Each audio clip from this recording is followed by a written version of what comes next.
Being a Cuban American, I keep in track of what's going on in Cuba. And since yesterday, the people are out in all the major provinces demanding freedom. And I'm asking the freedom-loving Americans to call your congressman and support the people, because the dictatorship usually gives a spin and blames it on the blockade and then he opens up the floodgates to let people out in raggedy boats or whatever in order to release the pressure like a pressure cooker and send it all to the U.S. And what we need is the freedom. And usually the left-wing media either covers it up or blames it on the embargo. And that's the way they spin it. And if they follow the spin, and most Americans don't know what's going on. They're shooting people. They're shooting people in the streets. They got their thugs, and Diaz-Canel, which is just a puppet of Raul Castro, came out on public TV yesterday saying that they were gonna pass over our dead bodies, and he sent the thugs out to do whatever they have to quell the people from being out in the streets. And they're already shooting people in the streets. They smashed the nose of a girl who was out in the streets with no violence. Another girl who was on a bicycle who barely weighed 90 pounds was picked up by this thug and thrown over his arm like a sack of potato. And most of this doesn't come out in the left-wing media. And I'm sorry to say, but during the Bay of Pigs invasion, we were betrayed. Those young, valiant men ran out of bullets. They ran out of water. They started drinking their own urine. And the supplies that were on American ships were not delivered because Kennedy has sold us out. And the New York Times was reporting the invasion 48 hours ahead of time so that to alert the Castro dictatorship.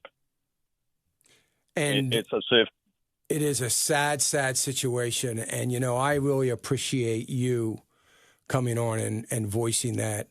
And we need, and I'm going to make sure that our news department covers that angle and that side of the story to the best they can.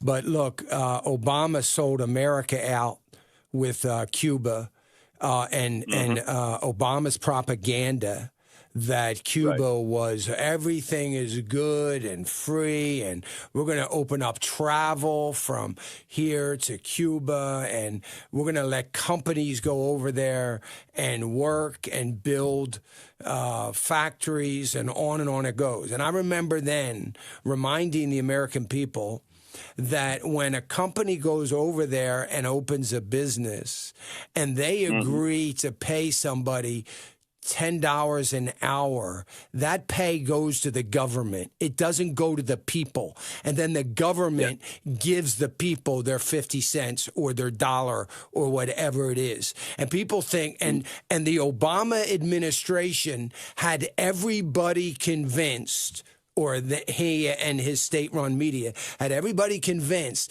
that this was going to be such a good thing for the Cuban people because they're finally going to get a living wage because the American companies had agreed to pay $10 and $12 an hour, whatever it was. I don't remember the number.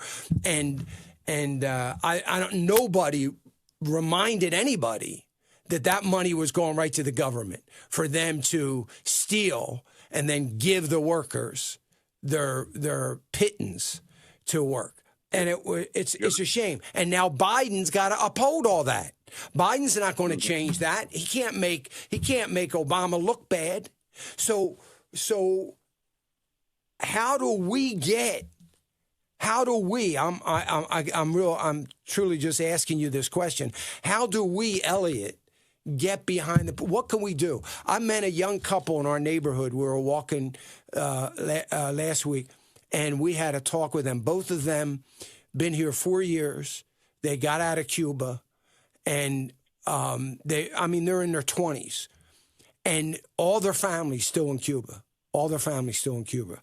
both sides of their families. But they were so grateful that they were here and they were free, of course. But what can we do? What can we do if we don't? I mean, we need to rise up and look. Write the Democratic senator in your district and write your own, your Republican in your district. We've got to do whatever we can to get behind this, and we need to get behind. Really get fired up. Guys like Marco Rubio and some others here in Florida that can get a national voice out there to maybe shame some of the other congressmen and supporters. But, in the end, Elliot, it's going to be about what Biden does. This is something that there's no legislation it's really going to be about what they tell the mainstream media to report. Well, we have an ace in our upper sleeves. New Jersey Senator Menendez, yes, is always pushing for freedom in Cuba, and that's why Obama tried to bury him. Yeah, backstab him with some corruption scheme involving a doctor in the Dominican Republic, but he was not able to do it, and he's still in a committee. Yeah, and we need Rubio to get on that bandwagon too, which I think he is. Hey, remember to click the subscribe button right here on the screen, and don't forget to hit the notification bell so you'll be notified when new content is added. And more importantly than anything, you don't want to miss all 3 live hours of Financial Issues every day from 9 to noon. And you can watch it on FISM.tv. That's FISM.tv.